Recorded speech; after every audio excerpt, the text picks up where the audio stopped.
இப்போ ஜனாசாவுடைய விஷயங்களை சில விஷயம் நம்ம பேசியிருக்கோம்.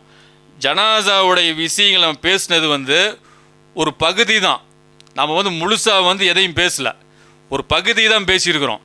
அப்போ ஜனாசாவுடைய விஷயங்களில் நம்ம பேசினதெல்லாம் இறுதியாக பேசி முடிச்சிட்டோம், எல்லா தகவல்களும் சொல்லிட்டோம், இப்படி அடிப்படையெல்லாம் ஒன்றும் இல்லை. ஒரு சில விஷயங்கள் சொல்லப்போனால் 100க்கு ஒரு 15% நம்ம பேசியிருக்கிறோம், ஒரு 10% பேசியிருக்கிறோம். அப்போ மீதி உள்ள விஷயங்கள் ஏராளமான விஷயங்கள் இருக்குது. அப்போ அந்த விஷயங்கள் எல்லாம் சமுதாயம் எப்படி தெரிந்து கொள்வது? இந்த ஆலிம் சொல்லி கொடுப்பாரு, அந்த ஆலிம் சொல்லி கொடுப்பாரு, இப்படிங்கிற அடிப்படையில் இப்படியே போயிட்டு இருந்தோம்னா இந்த மாதிரி இடைச்சூறுகள் வந்துடும். அவர் என்ன சொன்னால் கற்றுக்கிட்டாரோ அது தப்பாக இருந்தாலும் சொல்லுவார், தப்பாக இருந்தாலும் சொல்லி கொடுப்பார், அதை தான் நாம் ஏற்றுக்குவோம். இப்படியே போயிடும். அதனால் நாம் சகோதரர் என்ன சொல்கிறோம் அப்படின்னா, ஹதீஸ் நூல்களை கையில் எடுங்க. ஹதீஸ் நூல் புகாரி ஆகட்டும், முஸ்லீம் ஆகட்டும், திருமதி ஆகட்டும், அபூதாவுத், நசாயி, எல்லாத்துலேயுமே ஜனாயிஸ்னு ஒரு பாடமே இருக்குது. இறுதி கடல்கள் ஒரு பாடமே இருக்குது. அந்த பாடத்தில் தான் ஏராளமான செய்திகள் இருக்குது.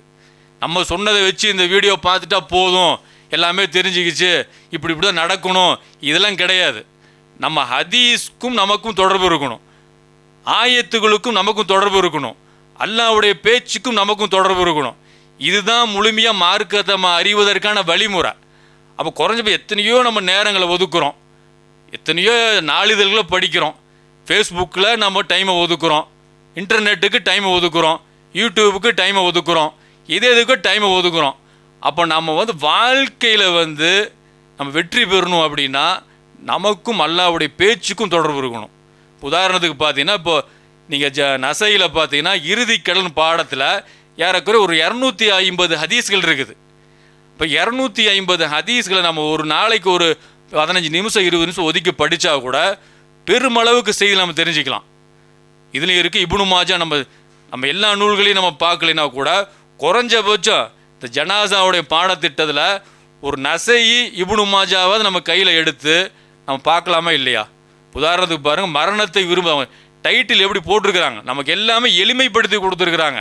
நம்ம சிரமப்பட்டு ஹதீஸில் தொழா வருது அதெல்லாம் ஒன்றுமே இல்லாத அளவுக்கு இந்த முற்கால அறிஞர்கள் இவ்வளோ ஒரு வேலையை செஞ்சுருக்கிறாங்க. எந்த கூலியும் வாங்காமல் அல்லாஹ்கிட்ட மட்டும் கூலி எதிர்பார்த்த நிலையில் புகாரி இமாம், நசை இமாம் எல்லாமே வேலை செஞ்சுருக்கிறாங்க.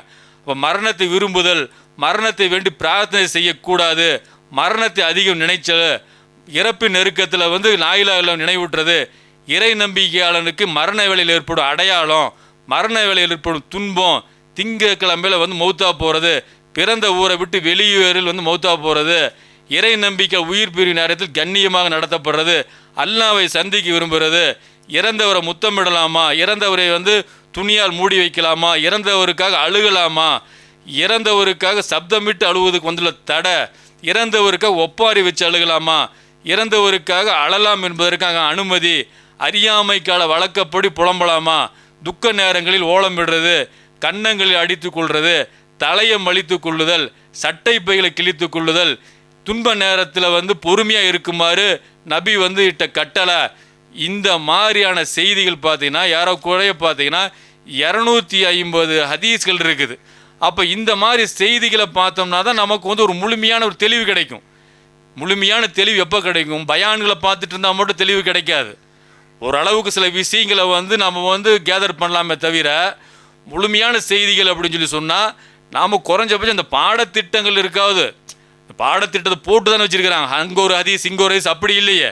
ஜனாசா அப்படின்னா அதோடைய பாடத்திட்டம் போட்டு அதுக்குள்ளே ஹதீஸை போடும்போது தெரிஞ்சிக்கிற அந்த ஆர்வமே இல்லை. குளிப்பாட்டக்கூடிய வழிமுறை என்ன, எப்படி குளிப்பாட்டணும், எல்லா வழிமுறையும் சொல்லித்தரப்பட்டிருக்கு.